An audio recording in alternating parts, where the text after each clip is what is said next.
I'm Chancellor Agard, and I'm here at EW's Comic-Con Studio 2018, and I'm here with Lucifer's Tom Ellis. Hello, Chance. How are you doing? I'm good, man. I've got the urge to go, take a chance. Chance. Don't know why. I'm very well, thanks. A little bit high on caffeine. I feel like that's the case for all of us. I'm so happy to talk to you because I just finished watching Lucifer about a month ago because I started binging it when it got renewed on Netflix, and I guess I want to start with you. I mean, where were you when you found out that Netflix had saved it, and what was your reaction? Well, it had been a sort of lengthy process because I was in the UK when we got cancelled, and then there was this outpouring on social media, which sort of spurred me to come back to America and take part in some meetings about finding a new home for it.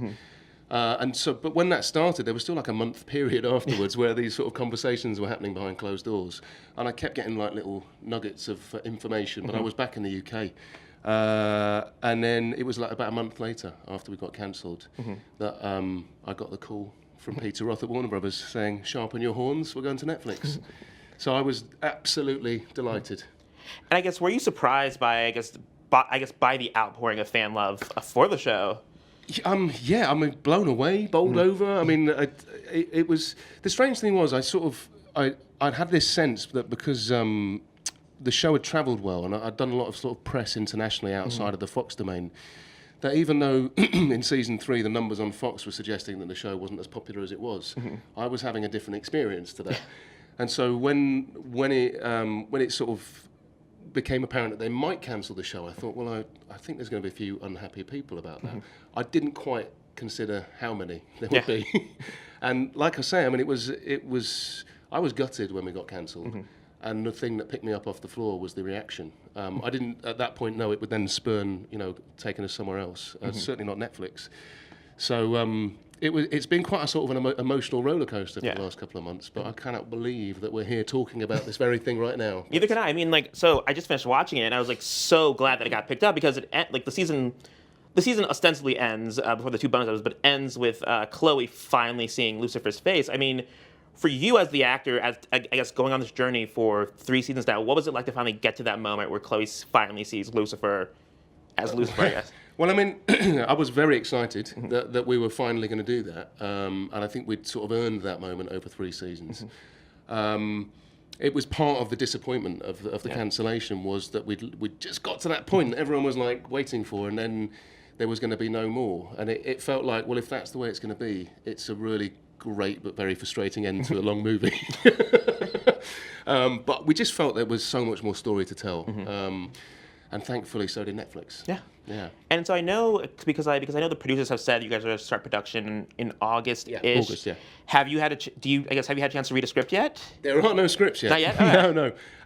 I think I'll get a script in a couple of weeks. I've had loose chats about what's happening with this season, but I can't talk too much about it other than the fact that obviously we're gonna take on where we left off in terms of the repercussions of that reveal. Okay. That's going to be a big part of season 4, obviously.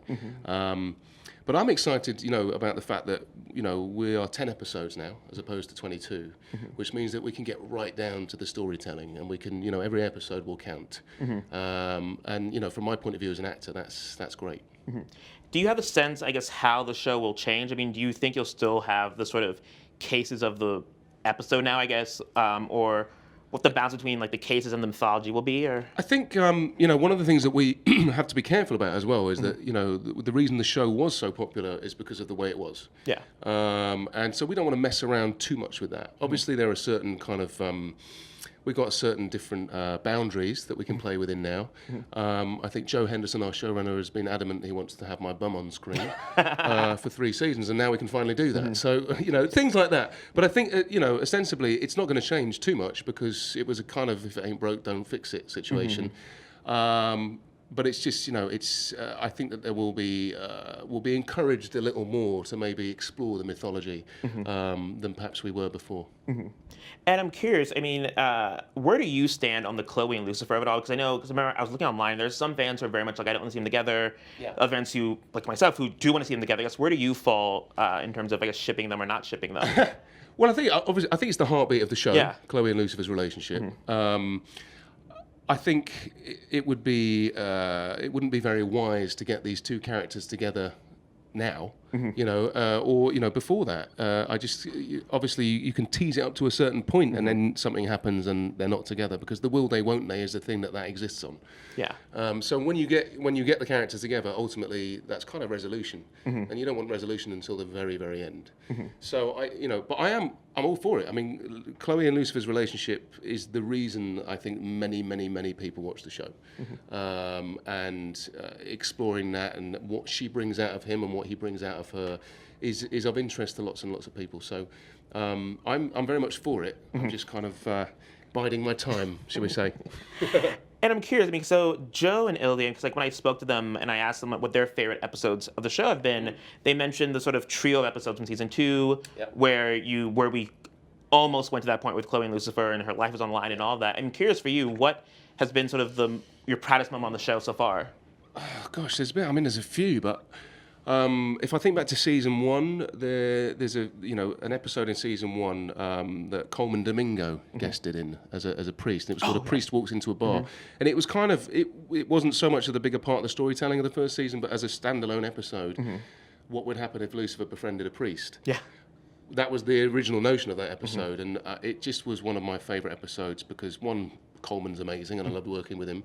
2, had a scene in it where we had a piano duel. That's my favorite things on the show. I think was one of my favourite things I've ever shot in anything ever. I mean, I was like a kid in a sweet shop, with just a huge grin on my face at the end of that, because it was just so satisfying. And the notion that music, which is a big part of our show and is a big part of my life as well, is a sort of universal language, and it doesn't matter what people think or believe. They can bond over music.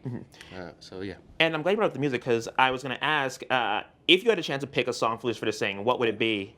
Well, there's a few, but I think, what I like doing with Lucifer is taking songs that we know and then putting a bit of twist on it. So one of the songs we've talked about a lot, which I hope might actually come up in this season, is "Creep" by Radiohead. Oh. Yeah. So, but there's so many. There's so many songs. If they keep asking me to sing, I'll keep singing. Put it that way. Okay. Well, thank you for coming by our studio. This has been great. Stay tuned to EW.com for more Comic-Con coverage. Thank you, Chance. Thank you.